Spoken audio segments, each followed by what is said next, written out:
Et si au lieu de voir ça comme un déchet, on le voyait plutôt comme une ressource? C'est ça, l'économie circulaire.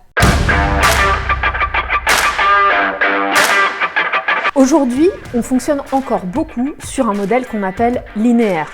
On extrait des ressources, on fabrique des produits, on les consomme et on finit par les jeter. Le problème, c'est que nos ressources ne sont pas infinies, elles s'épuisent. Et en plus, on jette souvent des choses qui pourraient avoir une seconde vie.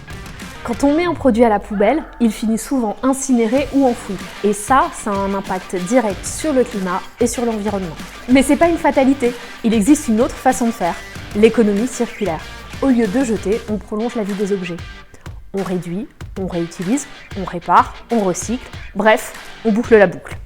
Grâce à ce geste, on évite le gaspillage, on préserve les ressources et on a un vrai impact sur la planète.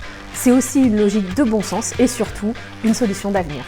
Chez Trio Environnement, on applique l'économie circulaire aux biodéchets. Un reste de repas, une peau de banane, une coquille d'œuf, pour nous ce ne sont pas des déchets, ce sont des ressources. Et pourtant aujourd'hui ça représente encore un tiers de ce qu'on jette dans nos ordures ménagères, alors que ça pourrait être valorisé. Alors concrètement, qu'est-ce qu'on en fait? On les collecte, on les traite sur nos unités modulo pour en faire du biogaz, une énergie renouvelable qu'on injecte sur le réseau de GRDF et un fertilisant naturel, le digesta, qu'on redistribue aux agriculteurs locaux.